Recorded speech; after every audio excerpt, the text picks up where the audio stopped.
Usually we have annual rate of inflation data like this every year, the inflation.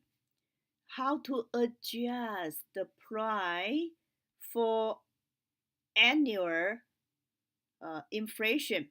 For example, I purchased a house at 2010. The price is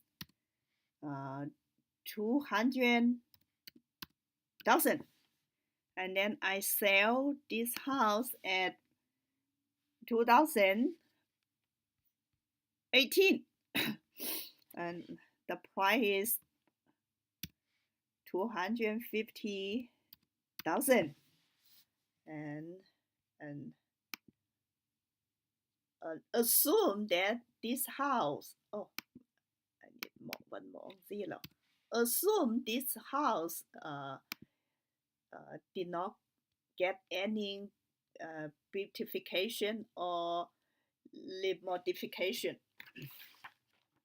Just mostly just the same house. So maybe I feel happy that wow, my return for this house is return ending value minus beginning value over beginning value. Uh-oh, what happened? Oh, I have one more. Okay, this one. My laptop is malfunction. Enter. Wow, put it in percentage. Make bigger. Wow, I got my return is 25%. That's pretty big. But wait a minute, stop. You did not adjust the price for inflation. So how to adjust the price for inflation? We need to use this data. The rate of inflation actually is the rate of consumer price index. It can be expressed as this way or this way, annually or accumulatively.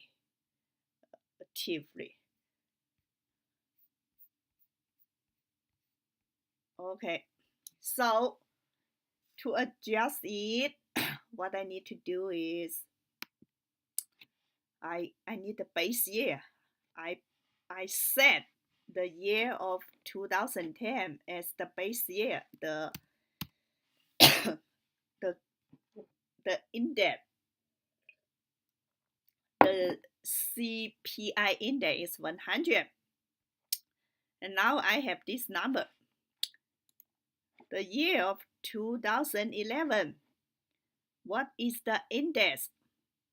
Because the rate of inflation at 2011 is 3.2%.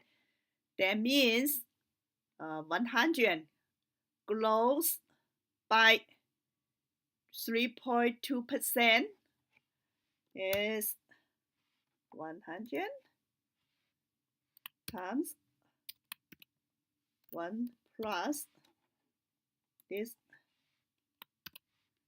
Oh my goodness, my laptop really is malfunctional. Yeah, this is the CPI index at 2011. The same principle. So what is the CPI at 2019? The base year is 100, and the first year 2011 is 100 103.2, because the rate of inflation at this year is 3.2%.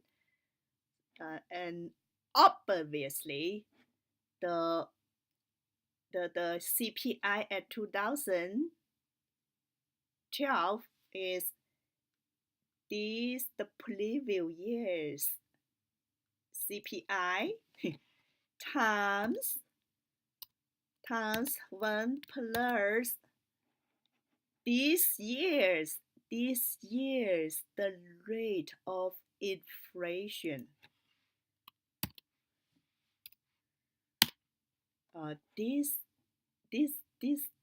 process is similar, very similar to compound interest, but just the difference is the interest, the rate inflation is different from year to year.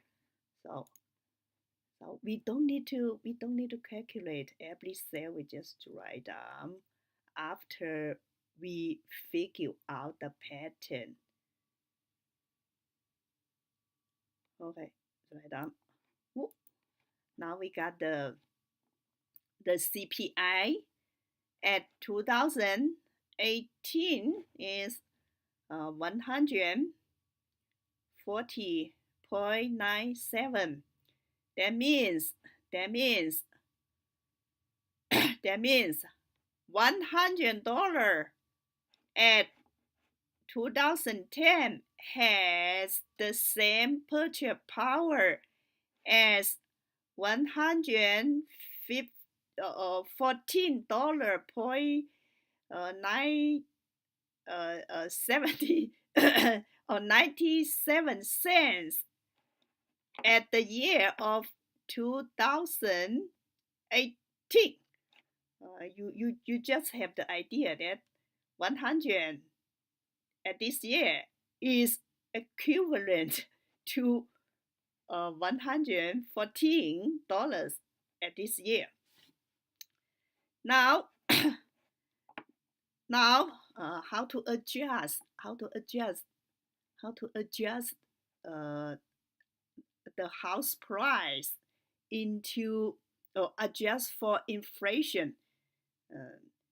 That just means we need to convert this number into the equivalent value at the year of 2010. If you are familiar with the idea of compound interest or present value, future value, it just means you just need to convert this future value into a present value at the year of 2010. It's easy, just right here. Actually, just this value divided by 1.14 1.1497 1.1497. Okay, way bigger. Yeah, this number it just may just put a comma. Okay, this is the number, the price adjust for inflation. Anyway, if you feel compound interest, present value, future value so complicated, you just use high school mathematical skills. You can figure out that's the proportion idea. We denotes the S is the equivalent value of of the house price at at 2018. The 2018 price equivalent value at 2010 is denoted as S. So S over 215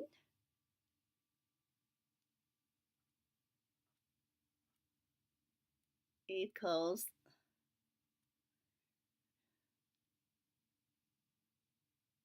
114.97 over 100.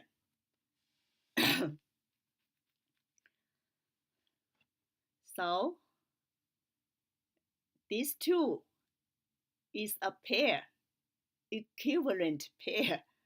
These two is a pair, equivalent pair. According to the year. So very easy to figure out as is because this over 100 actually is just 1.6.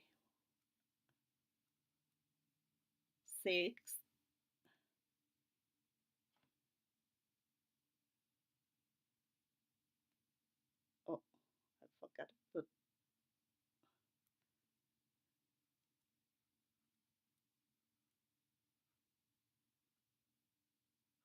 the same as here.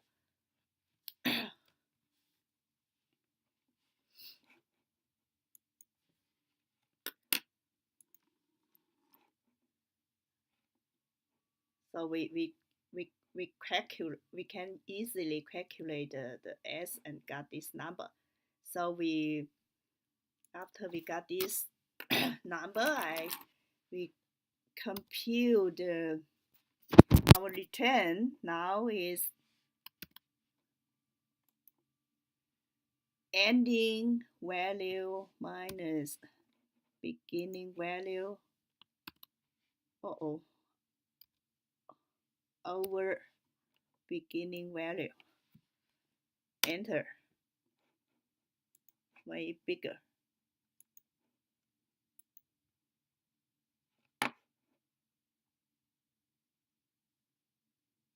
Oh, this has problem.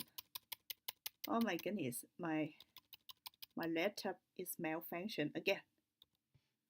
Be careful. Ending value minus beginning value over beginning value. Okay, enter. And then percentage 2 decimal place, we got 8.72%. That means the return for buying and selling this house is 8.72%. It is not 25%.